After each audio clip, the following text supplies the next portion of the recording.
Some public men are destined to be loved, and other public men are destined to be disliked.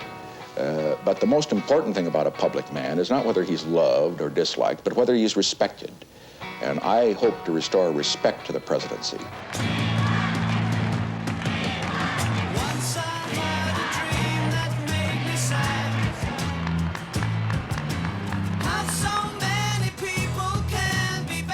When he was running for president in the 1968 period, the nation really was undergoing all kinds of stress and strain. We had that year the assassination of Martin Luther King. We had the assassination of Bobby Kennedy. We had fires in the major cities, riots. I mean, it was just utter turmoil. Let's make America first again in respect for order and justice under law. Now, isn't that what you want? Isn't that where we're going to go? I was the president's appointment secretary. I believe I knew him very well. I've heard that term that Nixon was an introvert in an extrovert's job, and I think there's a lot of truth to that.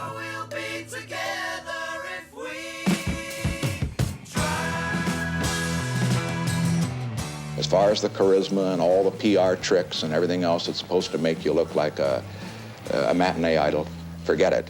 If that's what they want in a president, I'm not the man. You know, we're all complicated. None of us are one thing. We're filled with contradictions. And so's Nixon. He pushed for and got past things that we call liberal today. Yeah, there'll be no pollution in that land. I mean, the environmental movement. Clean air, clean water, open spaces. These should once again be the birthright of every American. They were just opening up relations with China. Nixon and Kissinger were just beginning to have a little détente with China for the first time, and détente with Russia, the Soviet Union. There was a sense of a man of depth and a sense that he really did want to make positive change in the world. Hello, Neil and Buzz. I'm talking to you by telephone from the Oval Room at the White House. And this certainly has to be the most historic telephone call ever made from the White House.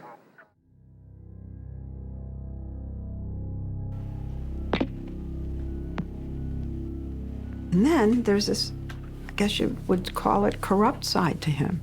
They're all out of jail. They've all been taken care of. They're all out on bail. Well, they can be all the risk. They have to be paid. That's all the rest of that. There was a racist streak. He was anti-Semitic. The Jews are born spies. They just get it up to their necks. So he's confusing. You can't just say, what's Nixon like? There are too many contradictions to have an easy answer.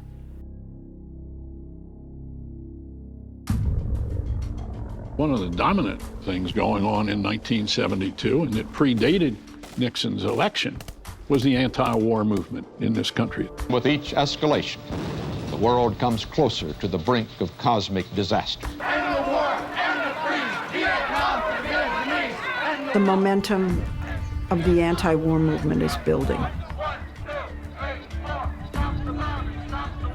The sense that the military is not telling us the truth has come to the fore because of the leak of the Pentagon Papers. The newspaper had printed excerpts from thousands of classified Pentagon papers detailing the hidden history of the Vietnam War. Nixon, in absolute frustration, and somewhat justifiable, in my opinion, was pounding the desk in the Oval Office saying, we've got to do something to stop these expletive-deleted leaks. I want those classified documents protected. And that's where the plumbers began. That's where the plumbers started. The hiring of Gordon Liddy and Howard Hunt, they were called the plumbers in the White House, to plug leaks. The shadow of corruption cast by the Watergate bugging caper keeps growing larger and more menacing instead of disappearing, as the Republicans had hoped. The first 12 weeks of the story established all the critical lines, and especially the discovery of a secret fund that paid for the undercover activities of the Nixon campaign. Secret money found on the men who broke into Democratic headquarters. The secret fund had $700,000 in cash. Astonishing in itself. We had this list of all of the employees of the Committee for the Re-election of the President. And one of them was the bookkeeper named Judy Hoback.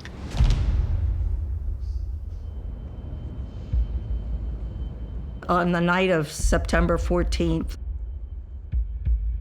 there was a knock on the door. It was Carl Bernstein. She was scared. That was the first thing that came through. I immediately knew that I had an awful lot of information. Our main job was to account for the funds that came in through donations. People would come with brown paper bags of cash, more cash than I ever dreamed of seeing in my lifetime.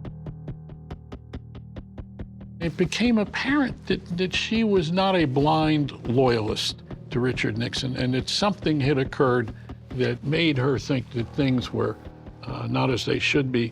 And she kind of blurted out that Hugh Sloan, the treasurer, had quit because he was disturbed by what he had seen. I learned about the break-in by reading the newspaper like everybody else. Hugh Sloan was a senior member of the Nixon campaign and was the treasurer. When CREEP, the Committee to Re-elect the President, was being established, Hugh moved out of my operation at the West Wing and went over to CREEP. Hugh is a man of great integrity. Gordon Liddy came into the office. He was obviously in a hurry. In passing me in the hall, told me my boys got caught last night. I made a mistake. I'm going to lose my job. Knowing I'd just given a whole lot of cash to Gordon Liddy, I was making the assumption that probably I unwittingly had paid for this. The White House denied and continues to deny involvement in any wrongdoing. Immediately after the break-in, the Committee to Re-elect the President fired McCord. When Liddy refused to answer FBI questions, he was fired too.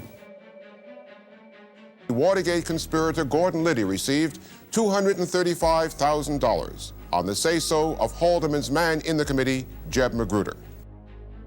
I was summoned by Jeb Magruder, who said, "We have a problem about the Liddy money. We need to agree on a number. We need a lower number." I said, "Jeb, I'm not going to perjure myself over this thing." And he rather chillingly said, "Well, you may have to." Hugh came up to me and he started describing what was going on over at CREEP. He says, "There's too much money, things are out of control, something bad is going to happen." In my mind, what was developing clearly was a cover-up. I'd like my attorney to answer the question. I staked out in my own mind how I was going to deal with this. And fortunately, I was supported by my wife, who was a rock through all this for me. I worked in the East Wing of the White House as assistant to the Social Secretary.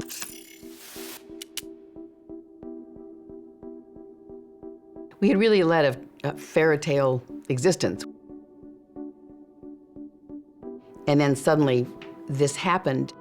In the following weeks, two top-level operatives left the Nixon campaign. John Mitchell, former Attorney General, cited family reasons for his departure as campaign manager. Hugh Sloan, Jr., resigned as campaign treasurer because he said his wife was expecting a child shortly. When we talked about his resigning, I was very upset, and I was afraid I was going to go into labor prematurely. But we both knew that we didn't believe in lying for anybody. I would not have married him if he didn't have the integrity that he did have. Can you confirm the report that in your... When Hugh Sloan decided to resign, he said, you need to stay there so you can tell the truth when it's needed to be told. I do not wish to make any further comment. There were many people knocking on our door, but Woodward and Bernstein were the most persistent. Hugh Sloan had a conscience. He was snagged in, and he didn't like it, and he wanted to help us. I was very upset that Hugh Sloan was being sort of pinned as the fall guy, and I really, at this point, wanted the truth to come out. I felt very strongly that it probably went way to the top. I had no prior knowledge of the Watergate break-in. I neither took part in nor knew about any of the subsequent cover-up activities. I neither authorized nor encouraged subordinates to engage in illegal or improper campaign tactics. That was, and that is, the simple truth.